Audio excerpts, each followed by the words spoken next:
So what would you do when the car starts late like this? This is a common problem, especially in the morning when you start the car. The engine not gonna start right away and it will take way longer time than it used to be. So it depends on the car. Sometimes the problem will be easy and sometimes it will take you some time to figure out what's the problem with this car. So if we take this car and diagnose it, the first thing we should do is checking the fuel pump pressure and the ignition. Ignition, we don't have any problem because when the car starts up and the engine is very stable when it's idling. And when it comes to fuel pump pressure, we can't measure the pressure. For some cars you can check the pressure and you can do it on the fuel rod. But on Nissan Kicks we don't have any pressure valve, so we can check it on the fuel rod. So what I will do with this Nissan Kicks, I will change the fuel pump and the filter and then clean the fuel injectors as well. I will do all of them in the same day. So if you have a Nissan Kicks, this is what you should check. Even some of the subscribers texted me that they have same problem even though they replaced the spark plugs, but the problem still remaining. So if you have a problem like this,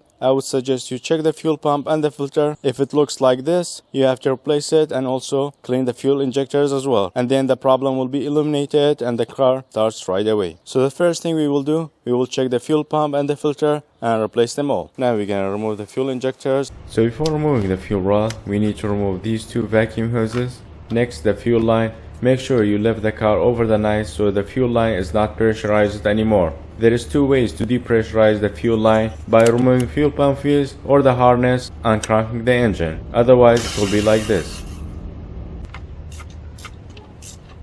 Alright, now the fuel injector is out. I have a detailed step-by-step video how to clean and rebuild the fuel injectors. I will make sure to put it in the video description box below. And after cleaning everything, we will put it back. Next, we will remove the fuel pump.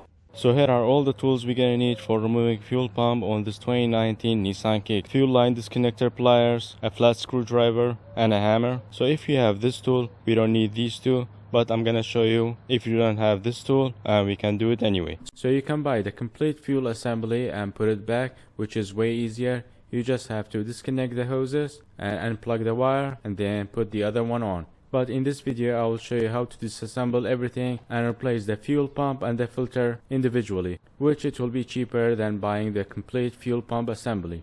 Fuel pump itself and the filter strainer. For cleaning I will use carb cleaner or a choke cleaner. And of course we're gonna be wearing gloves the entire procedure. So the fuel pump located under the rear seat. We're gonna remove the seat, and for removing seat there is two tabs, one here and the other one there. We're gonna pull it and it will pop out. Alright, the fuel pump located under this plate which holds on with the tar. It's a reusable substance. We're just gonna have to pry it with a flat screwdriver. Before putting the plate aside, make sure to unplug the wire harness first. So before removing the plate and take out the fuel pump assembly, it's very important to clean everything from the debris and dust before falling into the fuel tank. So take your time and use a brush and then wipe everything with a paper towel. Okay, before removing the fuel hoses, the fuel tank is still pressurized, so we're gonna remove the fuel cap to release some of that pressure, so when we remove the fuel hoses, the fuel not gonna continuously come out. Now we can use fuel line disconnecting pliers and remove the hoses. Next we're gonna need to remove this ring, which we have to rotate it anti-clockwise. Either you have to use this tool or a flat screwdriver. Keep in mind when you take the fuel assembly out, some of the fuel will spill out. That's why we have that tar dissolve it on that plate. So I'm gonna put some shop towels here and then lift the fuel assembly out. That way it will be easier for cleaning and then your car not gonna smell like gas. So at this point you have to tilt it down a bit so you don't damage or bend the fuel gauge. So one of the first things I recommend to do before working on the fuel assembly, removing the fuel gauge, because it's very easy to damage it or bend it. So we're gonna remove it and then we're gonna work on replacing fuel pump and the filter. We just need to squeeze this tab and push it upward and it comes out. Next, removing this hose with a flat screwdriver, the main wire harness of the fuel pump. Releasing these clips, fuel pump and the filter comes out. And look what kind of fuel we have in the cup and wondering why the car is not driving like it's supposed to be. So when we see something like this, it means that the filter is clogged and the fuel pump was under the load for the whole time. So we're gonna have to replace both of them at the same time. So when we pull the fuel pump out, most of the time the O-ring stays there and you have to pull it with a flat screwdriver. And here we have the spacer and the O-ring. And now we're gonna need to clean everything, but first we're gonna drain this and then I'm gonna use carb cleaner and clean everything.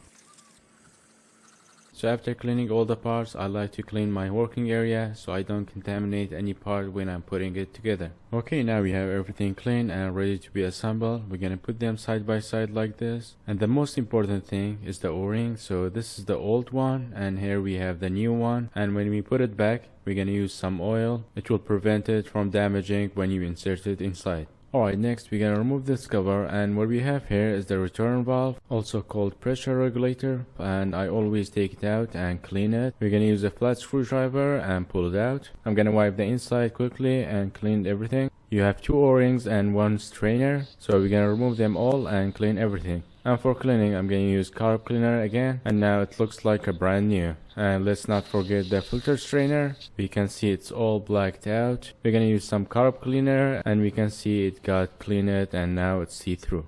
Okay, now the pressure valve is clean. We're going to put the new O-rings back. First we're going to put the big O-ring and then the filter strainer and then the small O-ring, then a drop of oil and lubricate both O-rings. Now we can place it back and then put the cover back.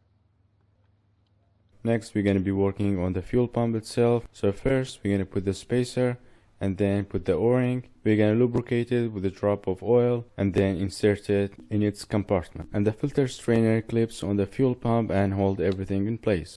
Alright, now we need to fold the filter strainer around the fuel pump and put it inside the basket. And here we're going to align all these 3 clips and push it down. And from here, most of the procedure will be in reverse. Now we're gonna clip this hose back, connecting fuel pump wire harness back. With these connectors, always double check if it's being clicked and not coming out. Alright, so the fuel assembly all done. Now we're gonna be working on the fuel gauge, which is in perfect condition, but I'm gonna clean it anyway. So I'm gonna be using carb cleaner and spray it on this area. And you don't have to use brush or anything. Now we're gonna put it back. You just have to put it in its groove and push it down and it will lock itself. Next, putting the gauge wire back. And also putting the wires in these channels so it's always away from gauge floating movement. Alright, now it's all done. So you have an option to buy it like this, but it will be a bit more expensive than putting it together yourself. But just like I showed you, the procedure is very easy. You just have to take it apart, clean everything, and put the new filter and the fuel pump back. Okay, next is the cover O-ring. I don't see any damages on it. Even I squeeze it, I don't see any cracks. So I'm just gonna clean it and put it back. And for cleaning, I will put some carb cleaner on a paper towel and wipe it all around, and now it looks like new. So this part is very important. Do you see all these dirt in this groove? So we have to clean all of that before putting the O-ring. So I'm gonna wipe it carefully and not let it drop in the fuel tank. Take your time if you don't have a vacuum. So if you put the O-ring on this dirt, it's not gonna seal the fuel tank completely and you will always smelling gas inside the car. Alright, now everything is clean. We're gonna put the O-ring in its groove and then drop the fuel pump. And when you're dropping it, make sure to drop it tilted like this so you don't damage the gauge. And then push it down. This has to be aligned in this notch. Alright, now we're gonna put the ring back and it will hold everything in its place. You just have to align it and then turn it clockwise. And for locking, you either have to use this tool or in my case, I'm using a flat screwdriver. Next, we need to put the hoses back, and for this, you don't need any tool. You just push it in and it will lock itself. And the last thing here, putting the wire harness back. And one final wipe down to make sure everything is clean and dry. We're gonna leave the cover open like this and turn on the engine, and we're gonna check these 2 hoses for any fuel leak. First, let's tighten the fuel cap back, and now we're gonna turn on the engine. You might have some delay with the engine startup, but it will be only for beginning because now we have air in the fuel system, and after starting up for the first time, you're not gonna experience that again. One of the most important steps after assembling fuel pump, you will check it like this. If you feel any delay with the response, it means that the O-ring didn't sit very good. So we have a pressure leakage, but now we don't have any problem. And now we are sure that the fuel lines are all dry. We're gonna put the cover back, and because we have a tar over there, it will glue itself.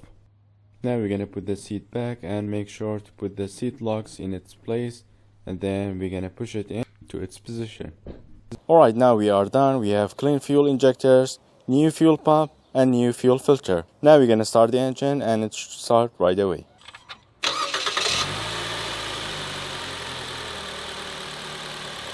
I will make sure to put all the products and the tools in the video description box below. Thanks for watching and I'll see you in the next one. Bye for now.